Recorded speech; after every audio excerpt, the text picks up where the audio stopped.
జై శ్రీమన్నారాయణ. స్మృతిగురుభ్యో నమః.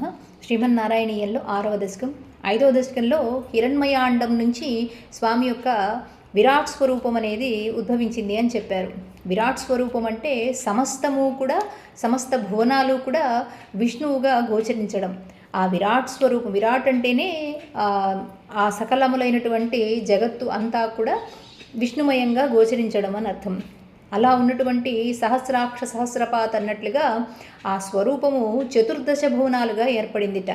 ఏమిటి చతుర్దశ భువనాలు అంటే ఊర్ధ్వలోకాలు, దిగువ లోకాలు. భూలోకం నుంచి భూలోక, భువర్లోక, సువర్లోక, మహర్లోక, తపోలోక, జనోలోక. అలాగే దిగువ లోకాలు అతల, వితల, సుతల, తలాతల, రసాతల, పాతాళ లోకాలు.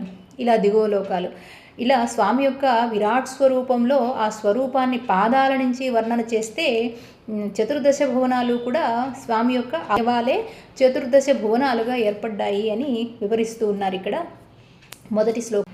ఏవం చతుర్దశ జగన్మయతాం గతస్య పాతాళమీశ తవ పాదతలం వదంతి పాదోర్ధ్యదేశమపి దేవరసాతలం తే గుల్ఫద్వయం ఖలు మహాతలమద్భుతాత్మన్. అద్భుతమైనటువంటి ఆత్మస్వరూపుడైనటువంటి ఓ పరమాత్మ ఆ స్వామి పాదాల నుంచి కూడా వస్తుంటే ఏవం ఈ విధంగా చతుర్దశ జగన్మయతాం చతుర్దశ భువనాలుగా ఏర్పడినటువంటి గతస్య ఆ స్వామి యొక్క విరాట్ స్వరూపము పాతాళమీశ తవ పాదతలం వదంతి. పాదానికి ఉన్నటువంటి అడుగు భాగము పాతాళంట. అలాగే పాదోర్ధ్యదేశమపి పాదానికి ఉన్నటువంటి పై భాగము రసాతలం తే, రసాతలము అంటున్నారు. అట్లాగే గుల్ఫద్వయం పాదానికి పైన ఉన్నటువంటి చీలమండ భాగం ఉంటుంది కదా, ఆ చీలమండ భాగము మహాతలం అంటున్నారు. జంఘే తలాతలం అధోసుతలం చ జాను కించోరు భాగయుగళం వితలాతలే ద్వే క్షోణీతలం జగనమంబరమంగరా నాభి వక్షశ్చ సక్రన నిలయస్తవ చక్రపాణి. ఓ చక్రపాణి, ఇంకా స్వామి జంఘములు అంటే పిక్క భాగము, పాదాల నుంచి పైకి వస్తున్నారు కదా, చీలమండ భాగం తర్వాత పిక్క భాగం. ఆ పిక్క భాగము తలాతలం అధః, ఆ తర్వాత సుతలం చ జాను, జానువులు అంటే మోకాళ్ళు, అది సుతలంట. కించోరు భాగయుగళం, ఊరువులు అంటే తొడల భాగం. ఆ ఊరువులు రెండూ కూడా వితలాతలే ద్వే, వితల లోకము అంటున్నారు. క్షోణీతలం, ఇక నడుము భాగానికి వచ్చేసరికి ఈ భూలోకం ఏదైతే ఉంటుందో అది స్వామి నడుము భాగంట. ఇక జఘనమంబరమంగనాభి, జగనం తర్వాత పైకి వస్తే నాభి భాగం, ఈ నాభి ప్రదేశము ఆకాశంట. నాభి వక్షశ్చ చక్రనిలయ స్తవ చక్రపాణి, వక్షభాగము స్వర్గలోకం అట. ఇంద్రనిలయం అంటే స్వర్గం కదా, ఆ స్వర్గలోకము స్వామి యొక్క వక్షస్థలము.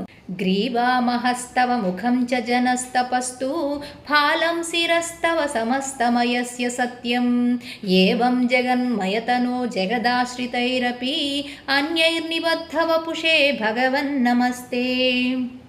ఛాతి భాగం నుంచి ఇంకా పై భాగంలో ఉన్నటువంటి ఈ కంఠ భాగము అది మహర్లోకంట. గ్రీవామహస్తవ, గ్రీవ భాగం అనండి ఈ కంఠ భాగము మహర్లోకము.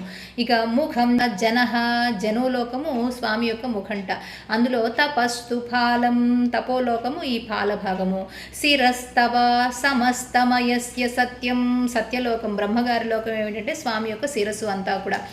ఏవం జగన్మయతను, ఈ విధంగా చతుర్దశ భువనాలుగా ఉన్నటువంటి స్వామి యొక్క శరీరము వపుహు జగదాశ్రితైరపి, జగత్తు అంతా కూడా ఆశ్రయనీయమైనటువంటి నీ స్వామి యొక్క దివ్యమంగళ స్వరూపము. అన్యైర్నిబద్ధ వపుషే, ఇంకా శరీరంలో చాలా భాగాలు ఉన్నాయి స్వామి, ఏదో నేను కొద్దిగా మాత్రమే చెప్పాను. భగవన్ నమస్తే, అటువంటి స్వామి నీకు నమస్కారం. త్వద్బ్రహ్మరంధ్ర పదమీశ్వర విశ్వకంధా ఛందాంసి కేశవ ఘనాస్తవ కేశపాశ ఉల్లాసి చిల్లియుగళం ద్రుహిణస్య గేహం పక్ష్మాణి రాత్రి దివసౌ సవితా చ నేత్రే. స్వామి యొక్క ముఖ భాగాన్ని వర్ణన చేస్తున్నారు. త్వత్ బ్రహ్మరంధ్రం, స్వామి యొక్క బ్రహ్మరంధ్రమే అంటే శిరస్సు పై భాగంలో ఉండేటటువంటి ఈ భాగమే పదం ఈశ్వర ఈశ్వర ఈశుడైనటువంటి వాడ, నియామకుడైనటువంటి వాడ, విశ్వకంధ విశ్వానికంతరికి ఆధారభూతమైనటువంటి వాడ, అవి ఛందాంసి ఛందస్సు అంటే వేదములు. ఆ వేదములు స్వామి యొక్క తిరుమేనులో అంతా కూడా దివ్యత్వంతో కూడుకున్నటువంటిదే కాబట్టి ఆ శిరస్సు పై భాగంలో ఉండేటటువంటి బ్రహ్మరంధ్రమే వేదములు అని చెప్తున్నారు. కేశవ కేశవుడు అంటేనే కశ్చ అశ్చ ఈశశ్చ త్రిమూర్తులు కలిసినటువంటి మూర్తి కేశవుడు. ఆ కేశవుని పరమాత్ముడైనటువంటి వాడు ఘనాస్తవ కేశపాశ. ఆ ఘనమైనటువంటి కేశపాశములు ఏంటట? మేఘములు, దట్టమైనటువంటి మేఘములే స్వామి యొక్క కేశపాశములట. ఉల్లాసి చిల్లియుగళం. ఇక ఈ బ్రుకుటి నడుమ ఈ బ్రుకుటి భాగం ఉంటుందే అది చిల్లియుగళం. ద్రుహిణస్య గేహం. ద్రుహిణి అంటే బ్రహ్మగారి లోకంట మరి ఇల్లుట ఈ కనుబొమ్మల భాగం. పక్ష్మాణి రాత్రి దివసౌ. పక్ష్మాణి అంటే ఈ కంటి రెప్పలు. ఈ కంటి రెప్పలే రాత్రి పగలు అంటున్నారు అనమాట. సవితాచ నేత్రే. సవితుహు అంటే మనము గాయత్రి మంత్రంలో సవితుహు వరేణ్యం అని అనుకుంటాం కదా, సూర్యుని యొక్క శక్తి. ఆ సూర్యుడే స్వామి యొక్క నేత్రాలు అంటున్నారు. నిశేష విశ్వరచనా చ కటాక్షమోక్ష కర్ణో దిశోస్మియుగళం తవ నాసికే ద్వే లోభత్రపే చ భగవన్నధరోత్తరస్ట్రౌ తారాగణాశ్చ దశనాః శమనశ్చ దంష్ట్రా. నిశేష విశ్వరచనా చ కటాక్షమోక్ష. స్వామి యొక్క ఈ క్షణములతోనే ఈ విశ్వరచన అంతా కూడా చేయబడుతూ ఉంది అంటున్నారు. అలాగే స్వామి యొక్క కర్ణములు ఏమిటి అంటే దిక్కులుట. అలాగే కర్ణౌ దిశ అశ్వయుగళం తవ నాసికా ద్వే. తవ నాసికే ద్వే. ఆయన యొక్క నాసికా పుటలు అశ్విని దేవతలట. లోభత్రపేచ భగవన్ అధరోత్తరోష్ట్రౌ. అధరంలో పై పెదవి కింద పెదవి ఇవి రెండు ఏమిటిట? లోభము త్రపము అంటున్నారు. అంటే లోభం అంటే గ్రీడీనెస్ కదా, అట్లాగే షై ఫీలింగ్ ఉంటుంది కదా, సిగ్గు అంటారు, అది త్రపము అంటారు. ఇలా భగవంతుని యొక్క పై పెదవి కింది పెదవి ఇవన్నీ కూడా భగవంతుడు నియంత్రిస్తూ ఉంటాడనమాట. అలాగే తారాగణాశ్చ దశనాః. సమస్త తారలు నక్షత్ర మండలం అంతా కూడా నక్షత్రాలన్నీ కూడా స్వామి యొక్క దంతాలుగా కలిగి ఉన్నాడట. శమనశ్చ దంష్ట్రా. యముడే ఆయన కోరపళ్ళుగా ఉన్నాయిట. మాయా విలాసహసితం స్వసినం సమీరో జిహ్వాచలం వచనమీశకుంఠ పంక్తి సిద్ధాదయస్వరగణ ముఖరంధ్రమగ్ని దేవాభుజాస్తనయుగం తవ ధర్మదేవ. మాయా విలాసహసితం. స్వామి యొక్క చిరుమందహాసమే మాయట. ఇక స్వసినం సమీరో స్వామి యొక్క నిట్టూర్పులే ఉచ్ఛ్వాస నిశ్వాసలు. మనము విష్ణు సహస్రనామాల్లో చదువుకుంటాం కదండి. భూపాదో యస్య నాభి విహదసునిల చంద్ర సూర్యౌ చ నేత్రే కర్ణావాసాహ శిరోద్యోహ ముఖమపి దహనో యస్య వాస్తేయమప్తిః అంతస్సం యస్య విశ్వం సురనర ఖగో భోగి గంధర్వ దైత్యైః చిత్రం రం రమ్యతేతం త్రిభువన వపుషం విష్ణుమీశం నమామి అని స్వామి యొక్క ధ్యేయమూర్తిని దివ్యమంగళ స్వరూపాన్ని అలా ధ్యానం చేస్తూ ఉంటాం కదా. అదే ఇక్కడ ఇంకా విశేషంగా వివరిస్తూ ఉన్నారనమాట. సమీరో స్వసినం. స్వసినం సమీరో స్వామి యొక్క నిట్టూర్పులే వాయువులు. అలాగే స్వామి జిహ్వే జలంట. వచనమీస శకుంత పంక్తి. స్వామి యొక్క వాక్కులే వచనములే పక్షుల యొక్క సమూహాలట. అలాగే సిద్ధాదయ స్వరగణాః. భగవంతుడు ఎట్లా తెలియజేయబడతాడండి? శబ్దము ద్వారా తెలియజేయబడతాడు. ఆ శబ్దము ఉన్నటువంటి సప్తస్వరములే సిద్ధులుట. ముఖరంధ్రమగ్ని. ముఖరంధ్రం అగ్ని. స్వామి యొక్క ముఖమే అగ్ని. దేవాహ భుజాహ. స్వామి యొక్క భుజములే సమస్తమైనటువంటి దేవతలు. స్తనయుగం తమ ధర్మదేవ. ఛాతి భాగంలో ఉండేటటువంటి స్తనములే ధర్మదేవతగా గోచరిస్తోంది స్వామి. పృష్టం త్వధర్మ ఇహ దేవ మనస్సుదాంసుః అవ్యక్తమేవ హృదయాంబుజమంబుజాక్ష కుక్షి సముద్ర నివహ వసనం తు సంధ్యే సేవ ప్రజాపతిరసౌ వృషణౌ చ మిత్రః. పృష్టం అంటే వీపు భాగం, ఆ వెనుకాల భాగమే అధర్మమట. అంటే స్వామికి వేరైనటువంటిది, స్వామికి భిన్నమైనటువంటిది ఈ సృష్టిలో ఏది కూడా లేదు అని చెప్తున్నారనమాట. ధర్మం ఎట్లా అయితే స్వామి స్వరూపమో అధర్మం కూడా స్వామి యొక్క స్వరూపమే. ఇంకా మనస్సుదాంసుః. స్వామి యొక్క మనస్సే చంద్రుడు. సుధాంసుః అంటే చంద్రుడు. అలాగే అవ్యక్తమేవ హృదయాంబుజం. హృదయాంబుజం అంటే హృదయ అంబుజం. హృదయ కమలం, అంబుజం అంటే కమలం కదా, హృదయ కమలము అవ్యక్తంట. అంబుజాక్ష అంటున్నారు. కమలముల వంటి నేత్రములు కలిగినటువంటి ఓ కమల నేత్రుడా, కుక్షి సముద్ర నివహ, సమస్త సముద్రాలే స్వామి యొక్క కుక్షి అంటే పొట్ట భాగం. అలాగే వసనం తు సంధ్య, ప్రాతఃసంధ్య, ప్రభాత సంధ్య, ప్రదోష సంధ్య, ఈ త్రికాల సంధ్యలు కూడా స్వామి యొక్క వసనంట. ఇంకా సేఫ ప్రజాపతి, స్వామి యొక్క లింగమే ప్రజాపతి అంటున్నారు. వృషణౌ చ మిత్రౌ, వృషణములు స్వామి యొక్క వృషణములే మిత్రుడు అంటున్నారు. అంటే సూర్యభగవానుడి యొక్క స్వరూపాలు ఉన్నాయిగా, మిత్రుడు, వరుణుడు, ఇలా స్వామి యొక్క వృషణాలు అని చెప్తున్నారు.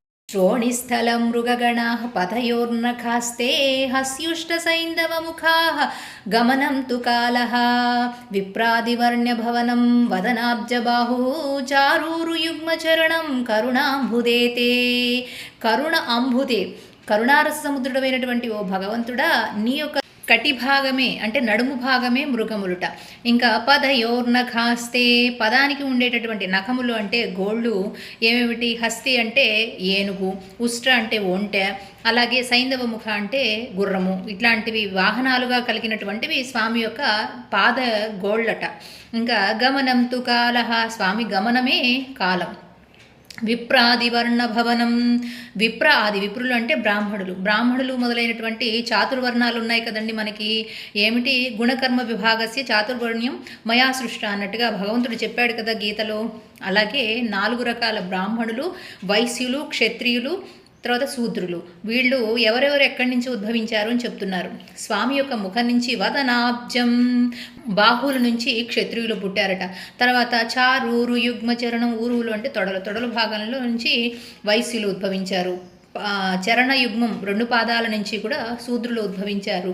కరుణాంబుదేతే, ఓ కరుణారస సముద్రుడమైనటువంటి స్వామి, నీ యొక్క సృష్టి జగత్తు అద్భుతం కదా. సంసార చక్రమయి చక్రధర క్రియాస్తే వీర్యం మహాసురగణోస్తి కులాని శైల నాట్యాసరిత సముదశ్చరోమా జీయాదిదం వపుర నిర్వచనీయమీస. అనిర్వచనీయమైనటువంటిది ఈశా తవ వపుహు అంటున్నారు.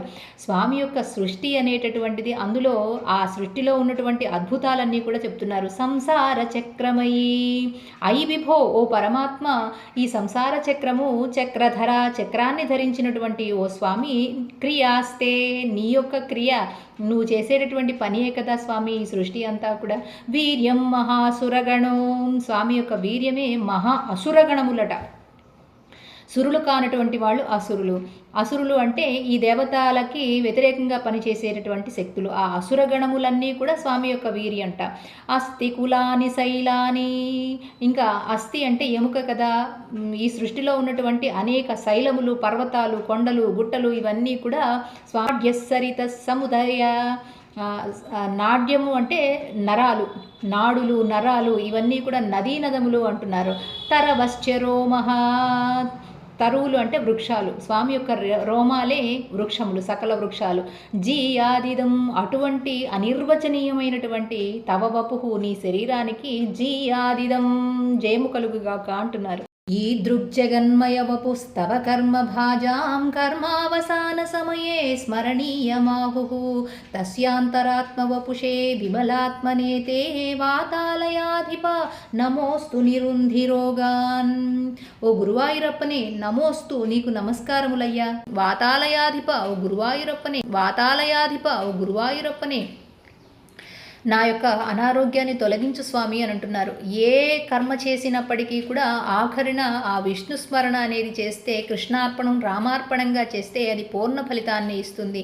అందున అవసాన సమయమందు భగవంతుణ్ణి స్మరించినటువంటి వారికి సద్గతి ఏర్పడుతుంది అనేది సామాన్యార్థంలో చెప్తున్నారు.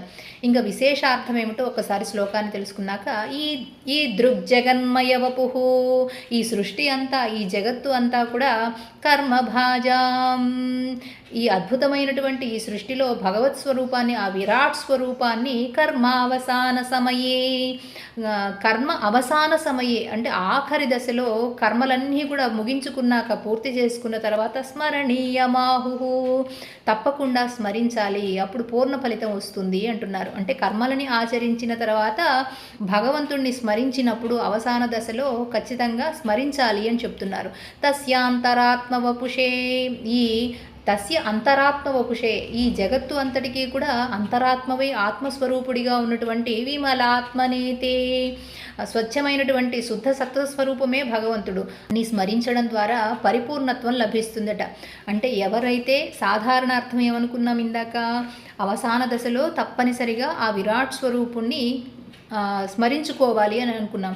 అయితే విశేషార్థం ఏమిటి అని అంటే, చక్కగా మనస్సు శుద్ధి ఏర్పరుచుకొని చిత్తశుద్ధి ఏర్పడిన తర్వాత సత్కర్మలని ఆచరించడం ద్వారా ఆ విరాట్ పురుషుని యొక్క దర్శనం లభిస్తుంది అంటున్నారు.